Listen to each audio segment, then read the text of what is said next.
Let us look at 10 book titles, and these book titles come from other places in literature, either poetry or essay or some such thing. So let us look at these 10 book titles. You could note them down if you like. The first is The Lovely Bones by Alice Sebold.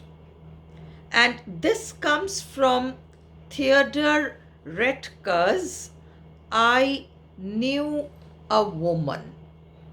I Knew a Woman is the source from where The Lovely Bones has been taken as a title. Number 2, A Handful of Dust by Evelyn Waugh. Now, this is something we are all more or less familiar with because The Wasteland is a very, very famous text, and all students preparing for NET must have certainly gone through this in detail. And so, A Handful of Dust is a line which occurs in T.S. Eliot's The Wasteland. I will show you. And then it is about, a handful of dust. So, A Handful of Dust, which Waugh has used as a title, has come from T.S. Eliot's The Wasteland. Number 3, Things Fall Apart by Chinua Achebe. There's a poem by William Butler Yeats called The Second Coming. And in The Second Coming, this line occurs, things fall apart. This is from Yeats's poem, The Second Coming, and it has been used as a title by Chinua Achebe. Number 4, Of Mice and Men by John Steinbeck. Now, this is coming from To a Mouse on Turning Her Up in Her Nest with the Plow. To a Mouse on Turning Her Up in Her Nest with the Plow by Robert Burns. This is the source.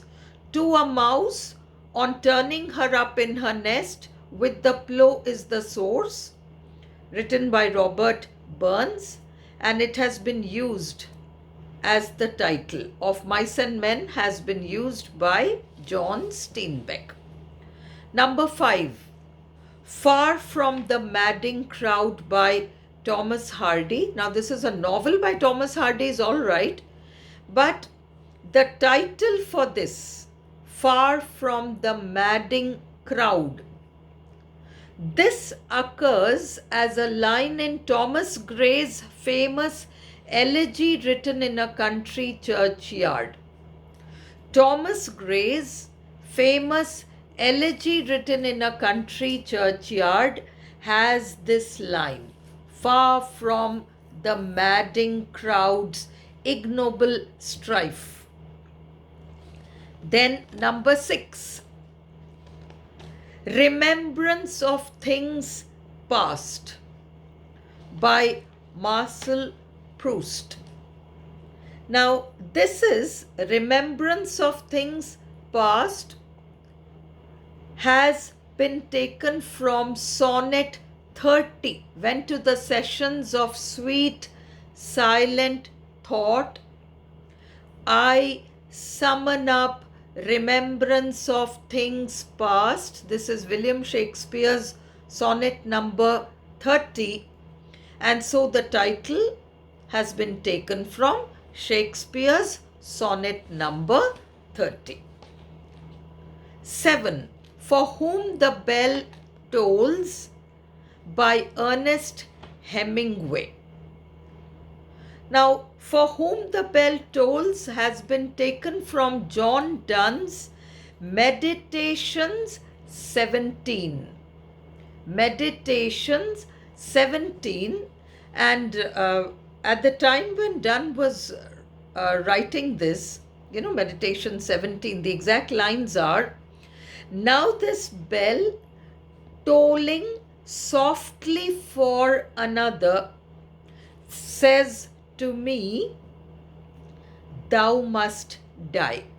Donne was ailing. There was a strange kind of fever rampant in London at that time. It was known as the spotted fever. Donne felt that, his wife had died. They had lost their children early to death. And so Donne was musing on death. And so the tolling of the church bell seemed to say something to him. It seemed to tell him that very soon the bells would toll for him. And so these lines, which Ernest Hemingway used for his novel For Whom the Bell Tolls. For Whom the Bell Tolls. Number 8. I know why the caged bird sings, by Maya Angelou. This has been taken from Sympathy by Paul Laurence Dunbar. Paul Laurence Dunbar is the writer. Sympathy is the source work. And from here the line has been taken, I know why the caged bird sings, by Maya Angelou. 9. Tender is the Night by F. Scott Fitzgerald. Now, Tender is the Night is half a line which comes from John Keats's famous Ode to a Nightingale. Now, this line occurs in stanza 4 of John Keats's poem, and the exact line is, already with thee, tender is the night.